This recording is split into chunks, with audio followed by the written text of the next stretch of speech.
I never thought a simple touch could destroy everything I'd built over 3 decades. But here I am, at 56 years old, standing in my kitchen in Portland, Oregon, watching my husband eat breakfast like nothing has changed, while my entire world crumbles beneath my feet. My name is Eleanor, and I'm about to tell you something I've never told anyone. Not my sister, not my therapist, not even the woman who cuts my hair every 6 weeks. Because what I've done, what I'm still doing, goes against everything I thought I was, everything I promised to be. It started 6 months ago at a charity gala, one of those fundraising events where everyone wears their best masks along with their evening gowns. My husband, Robert, had his arm around my waist, the way he always does at these things, proprietary but distant, like I'm a possession he's checking off a list. We've been married for 32 years. Our kids are grown. Daniel is 30 and working in Seattle. Sarah is 27, recently engaged, planning a wedding that's consuming her every waking moment. From the outside, we look perfect. The successful cardiologist and his devoted wife who volunteers at the children's hospital. But perfection is just another word for empty. I was standing by the champagne fountain when I felt it. That breath. Warm against the back of my neck, just above my collar, settling between my shoulder blades like it had found a home there. I turned around and met eyes I'd recognize anywhere, though I'd only seen them twice before. Marcus, the new director of the hospital foundation. 49 years old, recently divorced, with a smile that suggested he knew secrets about you that you didn't even know about yourself. Eleanor, he said, and the way he pronounced my name, with that slight pause between syllables, made it sound like a question and an answer at the same time. I've been hoping to talk to you all evening. And if you're listening to this story right now, wondering how a supposedly decent woman like me could let herself fall into this trap, please hit that subscribe button. Because what happened next will challenge everything you think you know about love, loyalty, and the lies we tell ourselves to survive.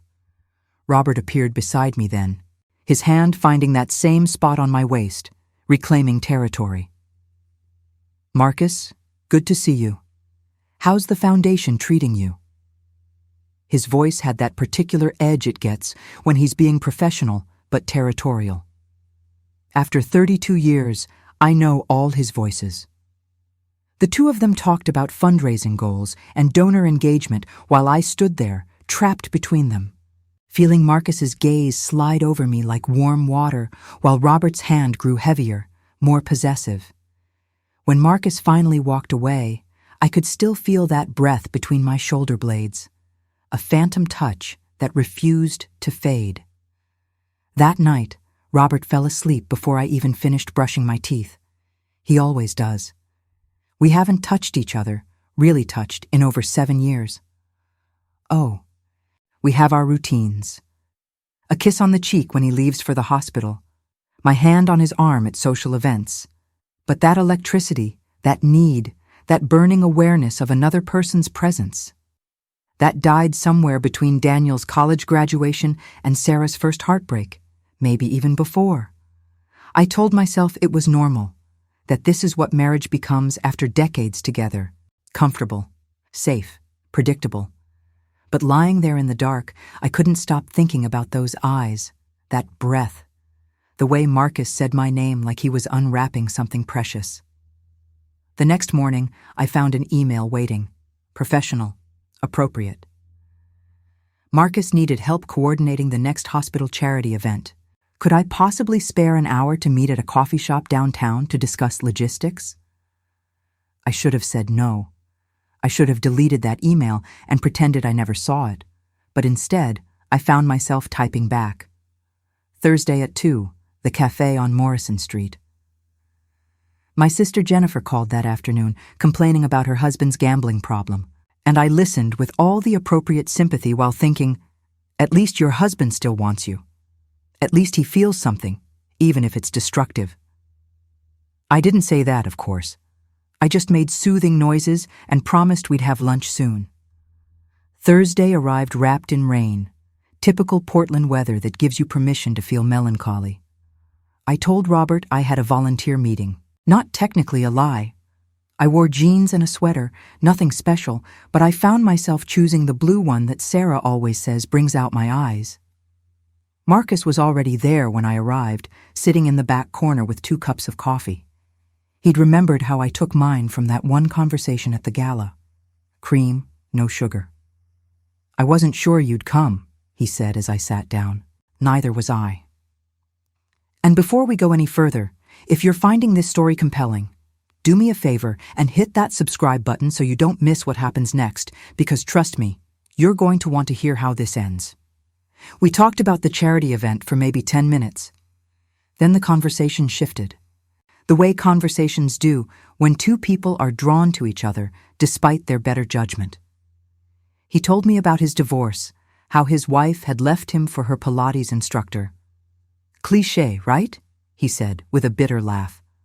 But the worst part wasn't the betrayal. It was realizing we'd been strangers living in the same house for years. She just had the courage to leave first. I should have left then.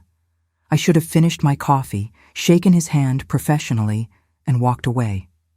But instead I heard myself saying, "How long did you know?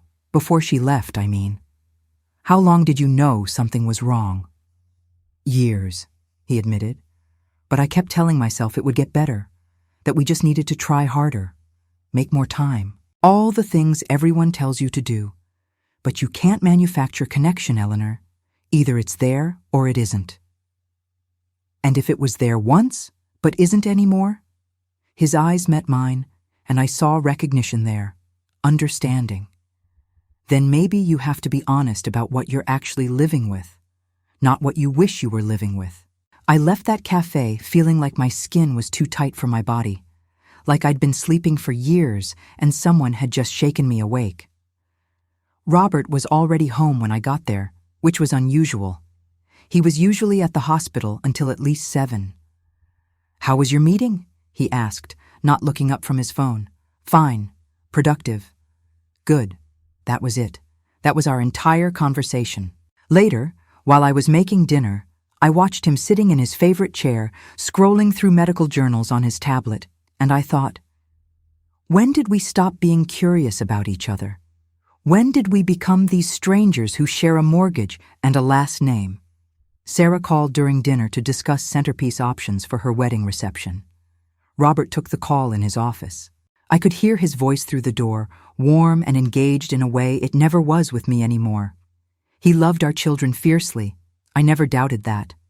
But somewhere along the way, he'd stopped seeing me as anything more than the woman who organized his life. Marcus emailed again the next day. Then the day after that, always professional on the surface, always with that undercurrent of something else, something dangerous and alive. We started meeting regularly, always for legitimate reasons, always in public places. The coffee shop became our spot. Then a small bistro on the other side of town where no one from our social circle would see us. "This is bad," I told him one afternoon, 3 weeks into whatever this was. "We both know this is bad." "Yes," he agreed, "but I can't stop thinking about you, Eleanor. And I don't think you can stop thinking about me either." He was right. I couldn't. He'd become the first thing I thought about when I woke up and the last thing on my mind before sleep. Not Robert, who lay beside me every night, his back to me, his breathing steady and indifferent. If you're still listening, and I hope you are, please consider subscribing to this channel, because what I'm about to tell you next crossed lines I never thought I'd cross. It was a Tuesday in October when it happened. Robert was at a medical conference in San Francisco. Sarah was busy with wedding preparations. Daniel was wrapped up in his new job, and I was supposed to be at a hospital board meeting. But I wasn't. I was standing in Marcus's apartment, my heart hammering so hard I could hear it in my ears. We hadn't planned it. Or maybe we had, subconsciously, every time we met for coffee, every time our fingers brushed accidentally, every time we let the conversation drift into dangerous territory. "Tell me to leave," I whispered. "Tell me this is wrong, and I'll walk out that door right now." Instead, he crossed the space between us and cupped my face in his hands. I've spent the last 2 months trying to talk myself out of wanting you. It hasn't worked." When he kissed me, it felt like coming home and running away at the same time. It felt like being 25 again, before marriage and mortgages and the slow death of daily routine. It felt like betraying everything I'd built and finding something I'd lost, all at the same time. We didn't sleep together that day. I want to be clear about that. But we crossed enough lines that going back became impossible. We kissed, we touched, we said things that can't be unsaid. "I don't know what to do," I told him afterward, sitting on his couch, trying to catch my breath. "I have a whole life, a family, a husband who depends on me." "Does he, though?" Marcus asked gently. "Or have you both just become habitual, going through the motions because it's easier than admitting the truth?" I didn't have an answer for that. I went home that night and looked at Robert across the dinner table, really looked at him, and wondered if he even saw me anymore. If he noticed that I'd changed my hair last month. If he cared that I'd started taking walks every evening just to get out of the house. If he had any idea that his wife was slipping away. "Robert," I said, testing the waters, "when's the last time we went away together? Just the two of us?" He looked up from his plate, genuinely confused. "Away where?" "Anywhere. Dinner, a movie, a weekend trip." "Eleanor, I have surgery scheduled 3 months out. You know how it is." "Right. Of course." And that was that. Subject closed. Life continues. Make sure you're subscribed to this channel, because the next part is where everything starts to fall apart. Marcus and I started meeting more frequently, always careful, always discreet. We'd meet at his apartment in the afternoons when Robert was at work. We'd drive to small towns an hour outside Portland where no one knew us. We'd talk on the phone late at night when I was supposedly reading in bed. "Leave him," Marcus said one afternoon in November. We were lying on his couch, my head on his chest, his fingers tracing patterns on my arm. "You're not happy, Eleanor. You haven't been happy in years. I see it in your eyes every time you talk about going home." "It's not that simple. There's Sarah's wedding. Daniel's considering moving back to Portland. Our friends, our finances, everything is intertwined. So you're going to stay in a dead marriage because unraveling it is complicated." "He's a good man, Marcus. He provides for our family. He's never hurt me. Not hurting you isn't the same as making you happy. Not hurting you isn't the same as seeing you." I knew he was right, but knowing and doing are two different things. Then came Thanksgiving. Robert's parents came to stay with us for a week. His mother, Virginia, who'd never quite approved of me, who'd always thought her son could have done better. His father, George, who barely spoke but watched everything with those shrewd eyes. We played our parts perfectly. The happy couple, the successful marriage. Robert would put his arm around me in front of his parents, and I'd lean into him like I meant it. At night, we'd sleep in the same bed, careful not to touch, maintaining the fiction. On Thanksgiving night, after everyone had gone to bed, I was cleaning up the kitchen when Virginia came downstairs. "You seem different," she said, not looking at me, wiping down the counter we both knew was already clean. My blood froze. "Different how?" "I don't know. Lighter somehow, or maybe just distracted. Is everything all right with you and Robert?" "Everything's fine," I lied, my hands shaking as I put away dishes. "Just busy with Sarah's wedding planning and the hospital foundation work." She looked at me then, really looked at me, and I saw something in her eyes that terrified me. Understanding, maybe even recognition. Marriage is work, Eleanor. It's not always exciting, but it's commitment. It's choosing the same person every day, even on the days when you don't want to. I wanted to scream at her that I'd been choosing Robert every day for 32 years, that I'd been choosing him while he chose his career, his phone, his comfortable routine that had no space for me in it.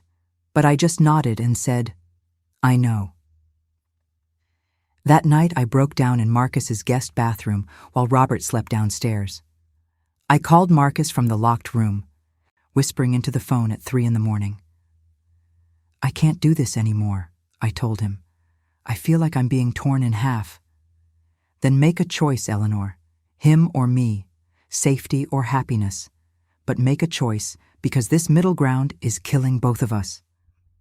Don't forget to subscribe if you want to know what choice I made, because what happened next changed everything.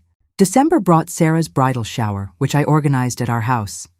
30 women crammed into our living room, talking about love and forever and happily ever after, while I served champagne and pretended my own marriage wasn't a hollow shell. Marcus sent me a text during the shower.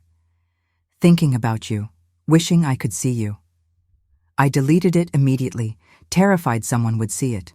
But Jennifer, my sister, had been watching me. "Who keeps texting you?"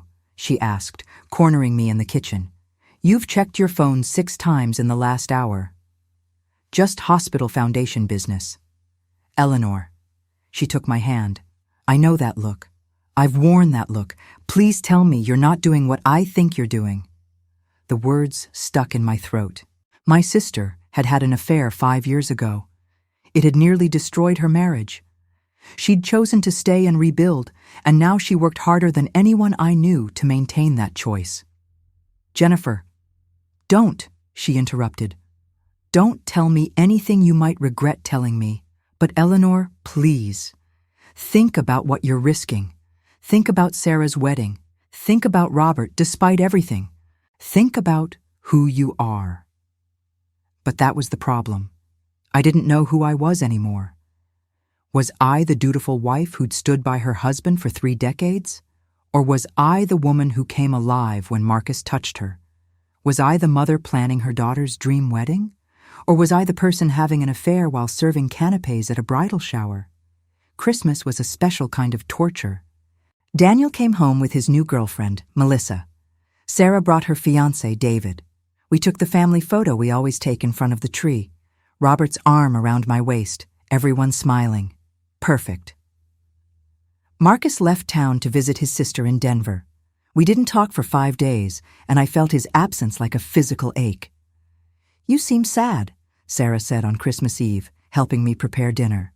"Are you okay, Mom?" "Just tired, sweetheart. Planning a wedding is exhausting." She hugged me then, and I felt guilt crash over me like a wave.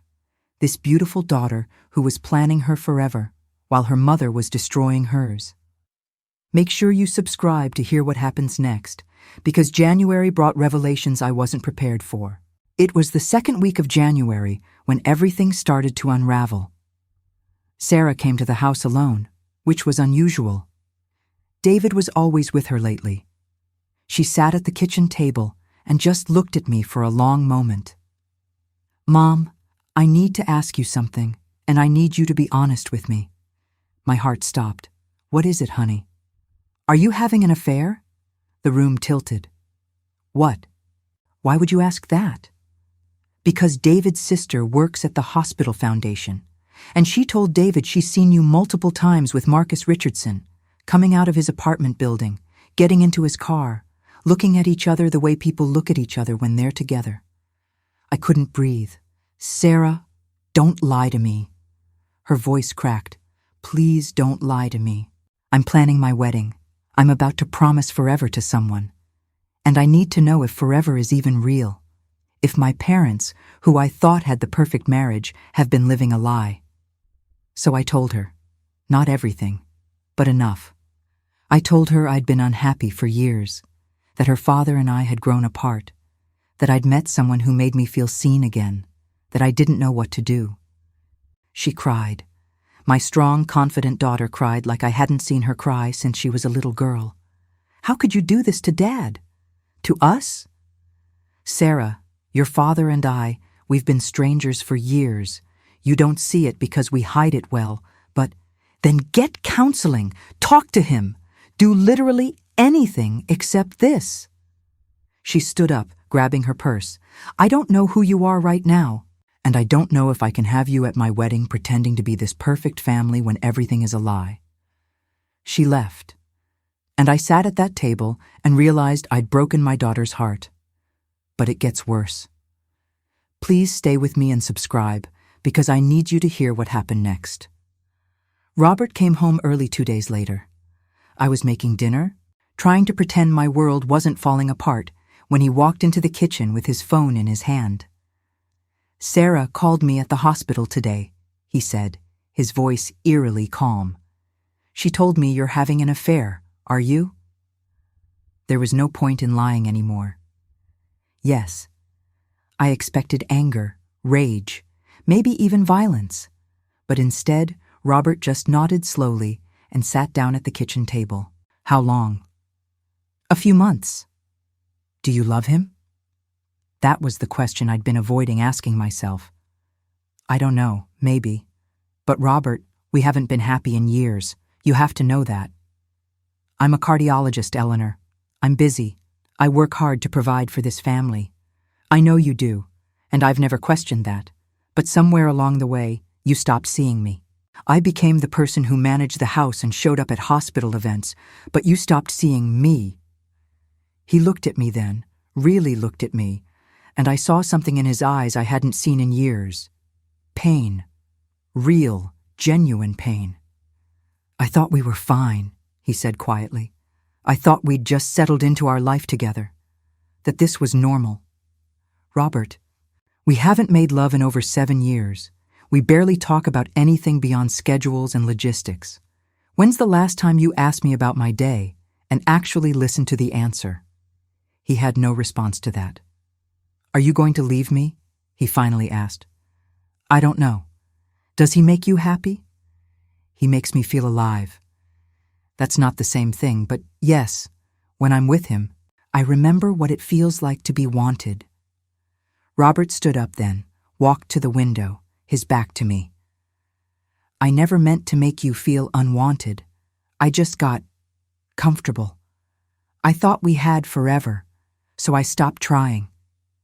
We can't build a marriage on comfortable, Robert. We can't build it on past promises and future grandchildren. It has to be about now, about us. And there hasn't been an us in years." He turned around, and I saw tears in his eyes. "So what do we do?" "I don't know. If you're still with me, hit that subscribe button, because I'm about to tell you about the choice I have to make, and I honestly don't know what the right answer is. Here's where we are now. It's late February. Sarah is barely speaking to me. She postponed her wedding, saying she needs to figure out what marriage even means before she commits to it. Daniel knows something's wrong, but hasn't pressed for details. He just calls more often, asking if I'm okay. Robert and I are seeing a marriage counselor, 3 times a week. We're talking more than we have in years, but I don't know if it's too late. He's trying. He really is. He comes home earlier. He asks about my day. He touched my hand the other night while we were watching TV, and it felt foreign and familiar at the same time. But Marcus is still in my life. We're not seeing each other the way we were, but we talk. And every time I hear his voice, I remember what it feels like to be chosen first, to be someone's priority, to be seen. The counselor asked me last week what I want. Not what Robert wants, not what my kids need, not what society expects. What do I, Eleanor, at 56 years old, actually want? And I don't know. That's the truth I'm standing in right now. I don't know. Part of me wants to fight for my marriage, to take this broken thing Robert and I built over 32 years and see if we can put it back together, to give him the chance he's asking for, to prove to Sarah that forever can be real if both people are willing to work for it. But another part of me thinks about Marcus, about starting over, about choosing happiness over history, about building something new instead of repairing something that's been broken for so long it might be beyond saving. My sister Jennifer says I need to make a list, pros and cons, practical considerations. But how do you quantify love? How do you measure the weight of 3 decades against the possibility of something new? Robert's parents have gotten involved now. Virginia called last week to tell me that if I leave her son, I'll be destroying our family, that I'm being selfish, that women my age should be grateful for what they have instead of chasing fantasies. Maybe she's right. Maybe I am selfish. Maybe this whole thing is just a midlife crisis, and I'm destroying real things for feelings that won't last. Or maybe I'm finally being honest about what I need. about refusing to live a lie anymore. Subscribe to this channel if you want to hear what I decide, because I'm going to have to make a choice soon. Sarah's wedding is rescheduled for June. She's given me an ultimatum. Figure out what I'm doing before then, because she's not walking down an aisle to join her life to someone while her mother is destroying the example she grew up believing in. Marcus has been offered a job in Boston. He wants me to come with him. Start fresh. Build something new. He says we can get married, that he'll spend the rest of his life making sure I know I'm chosen. Robert has promised to retire early, to travel with me, to go to counseling for as long as it takes, to rebuild what we've lost. He says he took me for granted, but he's done with that now. He says he can't lose me. And I'm standing in the middle, being pulled in two directions, knowing that whatever choice I make will hurt someone, will change everything, will define who I am for whatever years I have left. Part of me wants to choose safety, to stay with Robert, repair what's broken, prove that commitment matters more than feelings, to show my daughter that marriage is about more than butterflies and passion, that it's about choosing the same person even when it's hard. But another part of me thinks about dying without ever knowing what it feels like to be truly chosen, to be someone's first thought in the morning and last thought at night, to be with someone who doesn't take me for granted because they're still amazed they get to be with me. I'm 56 years old. If I'm lucky, I have maybe 25 or 30 good years left. How do I want to spend them? In a marriage that might heal, but might also just become a slightly better version of what it was? Or taking a risk on something new, knowing I might regret it, knowing I might destroy the people I love most in the process? I don't have the answer. And that's the truth. So now I'm asking you, what would you do in my place? If you were 56 and realized your marriage had been hollow for years, would you stay and try to fix it? Or would you leave for the possibility of something real? If you had kids watching, using your choices to define their own beliefs about love, what example would you want to set? Commitment no matter what? Or honoring your own needs even when it hurts others? Please, leave your thoughts in the comments. Tell me what you would do, because I have to make this choice in the next few months, and I honestly don't know what the right answer is. And if this story resonated with you, if you've been in a similar situation or just want to hear how this ends, please subscribe to this channel. Because I promise you, whatever I decide, I'll come back and tell you what happened, how it turned out, whether I chose safety or happiness, whether I stayed or left, whether I broke my family or saved myself. Hit that subscribe button, leave your comments, tell me what you think. Because right now I need wisdom from people who understand that sometimes there are no good choices. Sometimes there are just hard ones. What would you do in my place?